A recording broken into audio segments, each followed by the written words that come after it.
Hello बच्चों, let's read the question. Question says the greatest angle of a cyclic quadrilateral is 3 times the least. The other two angles are in the ratio 4:5. Find the all angles in radian. इस question को करने के लिए हम इसका की concept समझते हैं. तो की कॉन्सेप्ट है साइक्लिक क्वाड्रिलेटरल. अगर एक सर्कल है हमारे पास जिसके अंदर एक क्वाड्रिलेटरल बना हुआ है, तो इस क्वाड्रिलेटरल को साइक्लिक क्वाड्रिलेटरल बोलते हैं, जो कि जिसके सारे वर्टेक्स जो हैं वो एक सर्कल पे हैं और सर्कल के अंदर हो. नाउ यहाँ पर एक क्वाड्रिलेटरल है, इसका नाम लिख सकते हैं ए बी सी डी. तो कोई साइक्लिक क्वाड्रिलेटरल होता है, उसकी प्रॉपर्टी होती है कि उसके अपोजिट एंगल का जो सम होता है वो 180 होता है, 180 डिग्री होता है. तो ये पाई ये ए और एंगल सी का जो सम होगा वो साइक्लिक क्वाड्रिलेटरल की प्रॉपर्टी के अकॉर्डिंग एंगल ए प्लस एंगल सी जो होगा वो 180 डिग्री होगा. और रेडियन में 180 डिग्री पाई के इक्वल होता है, तो रेडियन में पाई के बराबर होगा. And angle B plus angle D जो होगा वो जो इन दोनों का सम होगा इसका और इस एंगल का जो सम होगा वो होगा 180 डिग्री और रेडियन में पाई के इक्वल होगा.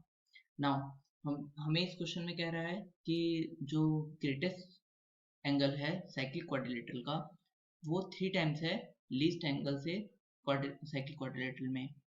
नाउ अगर एंगल ए जो है वो लीस्ट एंगल है, मतलब सबसे छोटा एंगल है इस क्वाड्रिलेटरल का, तो इसके जस्ट अपोजिट वाला ही ग्रेटर होगा. क्यों ग्रेटेस्ट होगा? इसलिए क्योंकि इन दोनों का सम 180 है, इन दोनों का सम 180 है. तो अगर सबसे छोटा ये है तो 180 में से माइनस करेंगे तो सबसे बड़ा तो सी आ जाएगा ना. और अगर सबसे छोटा बी होता तो 180 में माइनस करने पे सबसे बड़ा जो होता वो डी आ जाता. तो सबसे छोटा जो है अगर वो ए है तो सबसे बड़ा एंगल जो होगा वो एंगल सी हो जाएगा. और आगे क्या कह रहा है, the other two angles are in the ratio 4:5. तो बाकी के जो दो एंगल हैं उनका रेशियो जो है 4:5 है. तो हमें एंगल फाइंड करना है रेडियन में. तो हम इस क्वेश्चन को कर लेते हैं. तो ये एक सर्कल है और इसमें हम क्वाड्रिलेटरल बना लेते हैं. क्वाड्रिलेटरल इसमें ए बी सी डी एक साइक्लिक क्वाड्रिलेटरल है जिसमें ये सारे ए बी सी डी जो वर्टेक्स हैं क्वाड्रिलेटरल के वो सर्कल. नाउ जो एंगल ए है वो इसका लीस्ट एंगल है और अकॉर्डिंग टू क्वेश्चन अगर एंगल जो ए है वो एक्स है तो एंगल जो सी हो जाएगा वो इसका 3 टाइम्स हो जाएगा, तो वो हो जाएगा 3x according to question. And angle B अगर हम यहाँ पर, क्योंकि इन दोनों एंगल बी और एंगल डी का जो रेशियो है वो हमें गिवन है 4:5, तो ये हो जाएगा angle B equals to 4y और angle D equals to 5y, क्योंकि 4:5 हमें रेशियो इसका गिवन था. तो हमने इसको 4y और 5y इसको लेट कर लिया एंगल बी और एंगल डी को.